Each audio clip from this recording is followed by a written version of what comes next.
Bonjour tout le monde, bienvenue sur l'Après Ciné, la chaîne du passionné.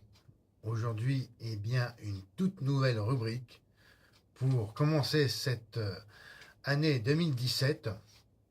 Alors, j'avais réfléchi au mois de décembre, qu'est-ce que je pourrais mettre de nouveau comme une rubrique ou faire une émission spéciale. Une émission spéciale d'ailleurs, j'en ferai une, je ne sais pas encore sur quoi. Euh, Peut-être probablement au mois de ce mois-ci, hein, au mois de janvier ou février, je vais voir. En attendant, cette toute nouvelle chronique ou rubrique, plutôt rubrique, hein, que j'intitule Ma collection de comics, première partie. Voilà, ça m'est venu tout à l'heure. Je regardais mes bouquins sur mon bureau, divers magazines. Et puis il y a cette petite pile de comics dont je vais vous parler. Voilà, je n'ai pas lu ça depuis plus de 10 ans. J'en avais vu pour la plupart, pas tout, mais certaines histoires. Et ouais, je vais me plonger un peu dedans pour relire des histoires, parce que en 10 ans j'ai oublié. Alors je vais commencer par ceci. Voilà. Alors c'est Witchblades. Alors je sais pas si vous connaissez. J'avoue que je l'ai un peu oublié aussi. Witchblades. Hein. En fait c'est la fille là avec un espèce de gant qui lui donne. Enfin la fille là. Voilà. Avec le pistolet. Et puis elle a une espèce de gant qui lui donne un pouvoir. Je sais plus quoi. Et avec ce gant, elle est forte. Voilà. Et dans cette histoire, Witchblade elle rencontre Vampirella. Ici. Oh là, Vampirella. Voilà. Ici, habillée en rouge, dans une tenue des plus sexy d'ailleurs. Et il y a aussi alors Magdalena. J'ai regardé dans mon bouquin si on voit en fait Magdalena, c'est une espèce de, je sais pas comment je pourrais la définir, une espèce de prêtresse. Alors, je vais vous montrer, voilà, une espèce de prêtresse mystique ici qui est représentée. Toc. Alors, excusez-moi pour le contre-jour. Je vais essayer de vous le montrer au mieux. Alors, voilà la capuche, là, la Magdalena.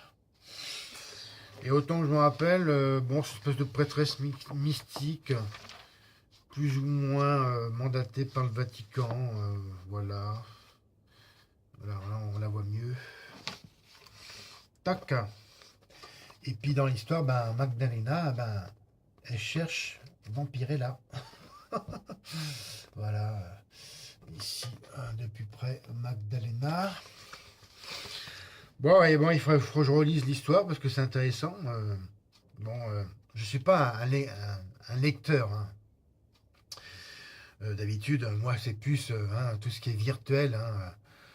Les mondes virtuels et tout ça. Bon, YouTube, les jeux vidéo, le cinéma, tout ça. J'ai l'impression que le cinéma, c'est pas un monde virtuel. Enfin, je veux dire, c'est plus, je suis plus sur les écrans, moi. Et, les comics, ce genre de comics, ça a vraiment son charme. Parce que déjà le plaisir de feuilleter tout ça, de regarder les histoires, et pas que les histoires. Hein. Et Witchblade, alors c'est un numéro 11 hors série de décembre 2003. Alors voilà, c'est expliqué. Alors, la Witchblade est un ancien artefact qui vit en symbiose avec son hôte. Elle change d'hôte à chaque fois que cela est nécessaire. De l'Égypte ancienne à Jeanne d'Arc, nombreuses sont les légendes qui vantent les mérites des élus et leurs combats. De nos jours, c'est Sarah Pezzini, la fille avec le flingue, hop là. Hello to you.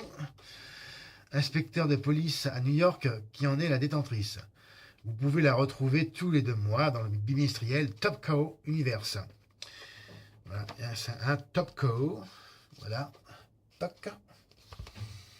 Non, Top Cow là, voilà. Voilà. Et je l'ai acheté il y a super longtemps, hein, c'était au mois de décembre 2003. Waouh, 13 ans déjà. Comme le temps passe. Et pour un prix modique de 3,90 €. Ensuite, eh bien, voilà, alors c'est l'histoire du film. Elektra. Voilà, Elektra. Le film avec Jennifer Garner. Une de mes super-héroïnes préférées d'ailleurs. J'adore. Et en plus, j'adore ce film. Et j'adore aussi cette actrice, Jennifer, qui a joué récemment d'ailleurs dans un film, je crois que c'est une histoire de chat. Non, Ma vie de chat. J'ai pas fait gaffe et dit, tiens, Jennifer. Et c'est une actrice qui est quand même rare à l'écran. Et voilà, c'est l'ancienne, je crois qu'ils sont divorcés maintenant, l'ancienne épouse de Ben Affleck. Bon, et alors, bon, ça c'est pour son histoire. Et bon, c'est une super héroïne Marvel, hein, c'est marqué. Marvel, hein, méga Marvel. Donc c'est un hors série. J'avais acheté 3,85 € il y a super longtemps aussi. C'était au mois d'avril 2005. Et c'est un film vraiment que eh bien, je vous recommande, Elektra. J'ai vraiment adoré ce film. Et c'est une super héroïne qui est qui est présentée comme méchante, puisqu'en fait c'est une ninja assassin, enfin, une assassin de ninja. Mais moi je résumerais, faut pas la faire chier quoi. Et puis en parallèle dans son univers, eh bien il y a voilà, Daredevil. Alors moi c'est un hors-série Marvel. Hein. Je refais voir ici Marvel France. Voilà. Ici avec le logo. Et, en parlant dans son histoire, Elektra elle rencontre Daredevil. Alors, c'est pas mon super-héros préféré.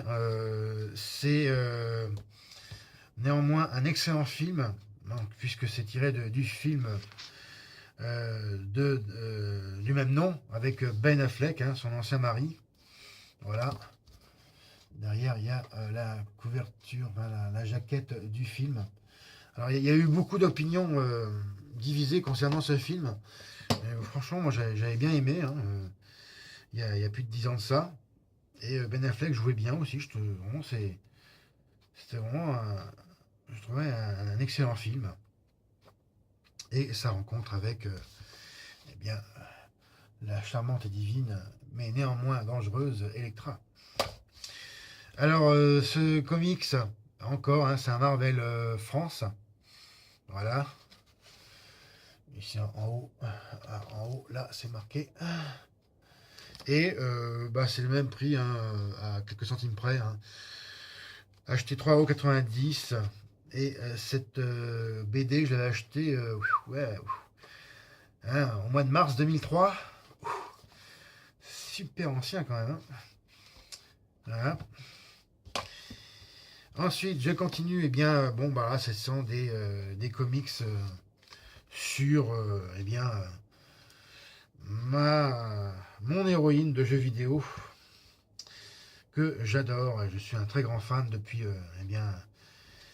depuis son début, hein, d'il y a 20 ans, puisque ce n'est autre que Miss Lara Croft, ici en comics.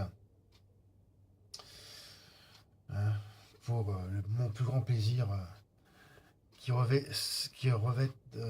avec séance cette combinaison de plongée, n'est-ce pas?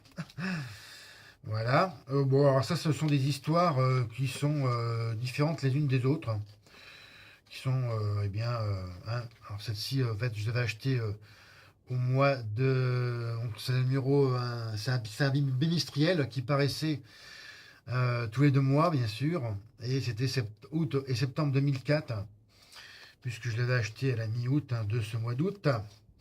Alors c'est vraiment bon, des histoires qui n'ont rien à voir les unes avec les autres, qui sont différentes et qui sont bon euh, dans l'ensemble intéressantes, mais bon pas forcément passionnantes. Et bon, il y a aussi des voilà différents, bien sûr, différents dessinateurs qui la représentent plus ou moins bien. Voilà, c'est à découvrir pour ceux qui ne connaissent pas, parce que bon, c'est bien pour tout fan de Lara d'avoir une version papier autre que virtuelle, mais ne serait-ce que hein, pour toucher quoi. Ah, je pourrais pas m'empêcher, décidément. Alors, c'est distribué par Topco, hein, toujours là, le petit logo là, hein, dans les mêmes ordres de prix, hein, 3,90 €. Ils sont tous, hein, ils sont tous à 5 centimes près à 3,80 €. Enfin, ils étaient à 3,90 €. Et alors, cette histoire-là, bon, il n'y a pas de titre en plus. Ah, voilà, voilà. Si, si. Alors, page, voilà. Alors, en fait, bon, alors là, je me suis trompé en fait parce que là, en fait, ça suit une histoire qui, par rapport à l'épisode précédent, je me suis vraiment trompé puisque, eh bien, ça s'appelle Tomb Raider Journeys. Donc là, c'était le numéro 12 dans cette, dans, eh bien, la dernière partie de ce comics, puisqu'en fait, ça suit une histoire, hein, pour Tomb Raider Journeys numéro 12, hein, et ça résume l'épisode précédent, donc le comic hein, qui précède celui-ci. Et la première partie, c'est alors là, par contre, là, c'est une histoire vraiment qui n'a rien à voir avec une autre histoire, un autre épisode dans un autre comics. Mais c'est une histoire vraiment différente et celle-ci, elle n'a pas de titre. Voici. Toujours un autre comic avec Clara dans une tenue des plus affriolantes et une situation stressante pour le moins, représentée ici avec sa petite grimace, puisqu'elle doit rencontrer une espèce de taureau ou une bête, je sais pas, une bête, enfin, on devine quoi, avec des sabots. Bon, c'est plutôt aussi un cheval, enfin, je sais pas. Et toujours également chez Topco, hein. Voilà, c'est Topco toujours pour 3,90 €. Et celle-ci est bien. C'est Tomb Raider Journeys numéro 4. Alors celui-ci n'est pas un bimestriel. Et la particularité. Ah si, c'est un bimestriel de avril 2003.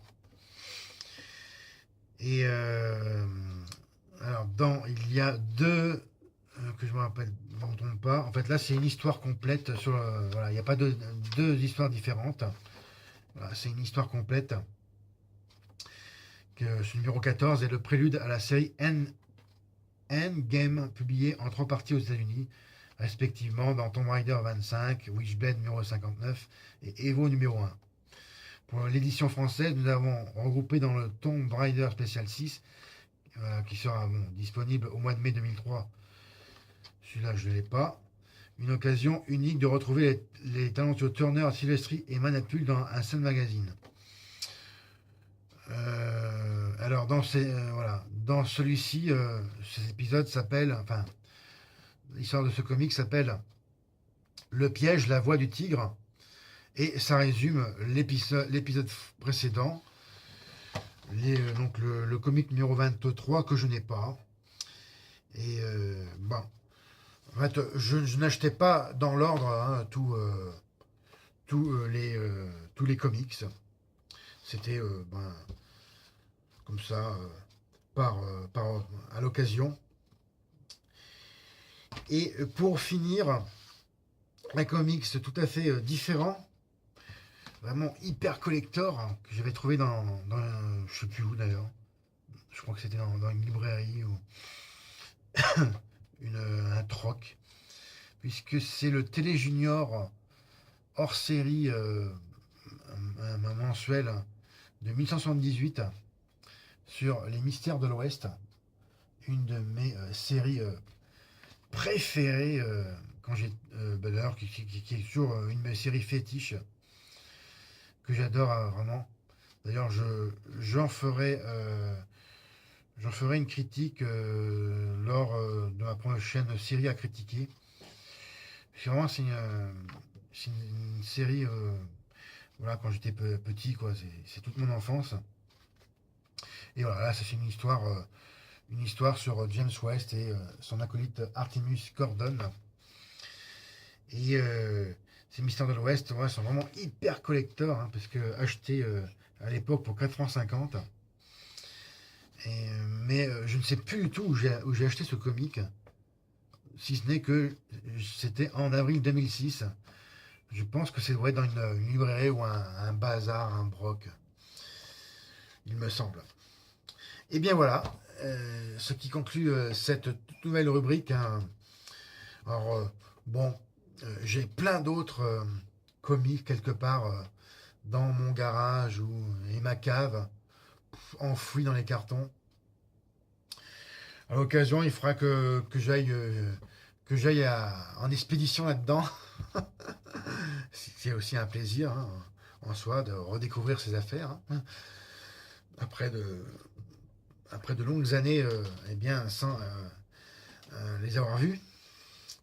Alors, dites-moi ce que vous pensez eh bien, de toutes ces aventures, ces histoires, de ces différentes héroïnes et héros que je vous ai présentés. Un dernier mot sur Mystère de l'Ouest. Ah, c'est bien un télé junior. Bien sûr, ça n'existe plus. Hein. Et vraiment, le papier est jauni, hein, je vous montre. Hein, c'est un peu jauni, je ne sais pas si on peut voir. Et c'est du papier. Voilà, c'est vraiment du papier hein, dans le temps, quoi. Avec un grain spécial, en fait, au toucher, voilà. C'est un toucher qui est particulier. Voilà, si je fais la comparaison avec Tomb Raider, qui est un papier glacé, et là, vraiment, c'est vraiment du papier non glacé. Voilà. Merci pour votre attention. Alors, comme d'habitude, regardez et partagez mes autres vidéos. Mettez-moi un M si vous avez aimé. Hein. Laissez-moi, s'il vous plaît, vos commentaires en dessous de la vidéo. Et suivez également mon actualité sur mes comptes de mes réseaux sociaux. Je rappelle Twitter, La Presse Ciné, et ma page Facebook, Post Ciné. Et encore une fois, je vous remercie de votre attention. C'était Fred, et je vous donne rendez-vous pour une prochaine vidéo. Et encore mieux, eh bien, s'il vous plaît, abonnez-vous à ma chaîne. Salut!